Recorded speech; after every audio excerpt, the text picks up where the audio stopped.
കാലില് തരിപ്പ്, വേദനയൊക്കെ ഉണ്ടാകുന്നു. പ്രമേഹം നമ്മുടെ കണ്ണുകളെ ബാധിക്കുന്നു, നമ്മുടെ കിഡ്നിയെ ബാധിക്കുന്നു.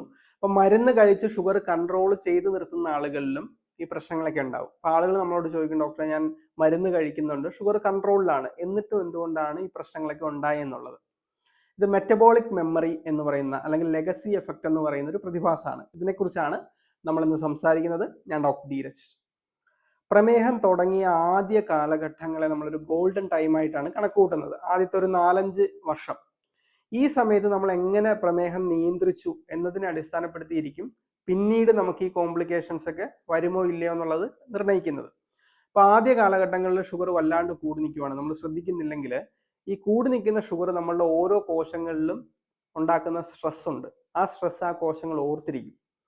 എന്ന് മാത്രമല്ല, ആ കോശങ്ങൾ നശിച്ച് പുതിയ കോശങ്ങൾ ഉണ്ടാകുന്ന സമയത്ത് ആ ഉണ്ടായ പുതിയ കോശങ്ങളിലേക്ക് ഈ ഓർമ്മ കൈമാറ്റം ചെയ്യപ്പെടും. ഇതാണ് മെറ്റബോളിക് മെമ്മറി എന്ന് പറയുന്നത്.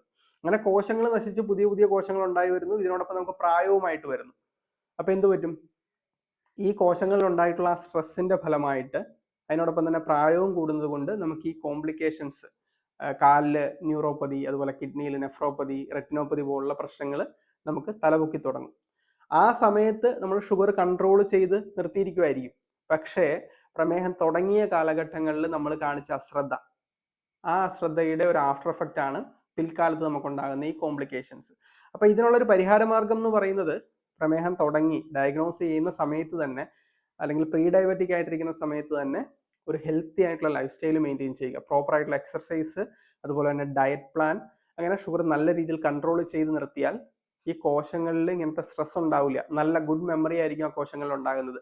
പിന്നീട് നമ്മൾ കുറച്ച് നാളുകൾക്ക് ശേഷം ഒരു അൺകൺട്രോൾഡ് ആയിട്ട് പോയാൽ പോലും നമുക്ക് ഈ കോംപ്ലിക്കേഷൻസ് ഒന്നും ഇല്ലാതെ മുന്നോട്ട് പോകാൻ സാധിക്കും. അപ്പോൾ ഇതിനെക്കുറിച്ച് ധാരാളം പഠനങ്ങളൊക്കെ നടന്നിട്ടുള്ള ഒരു വിഷയമാണ് ഈ മെറ്റബോളിക് മെമ്മറി എന്ന് പറയുന്നത്. ഈ വീഡിയോ നിങ്ങൾക്ക് പ്രയോജനപ്പെട്ടെന്ന് തോന്നിയാൽ മറ്റുള്ളവർക്ക് ഷെയർ ചെയ്ത് കൊടുക്കുക. ഈ ചാനൽ സബ്സ്ക്രൈബ് ചെയ്യുന്നതും പരിഗണിക്കാവുന്നതാണ്.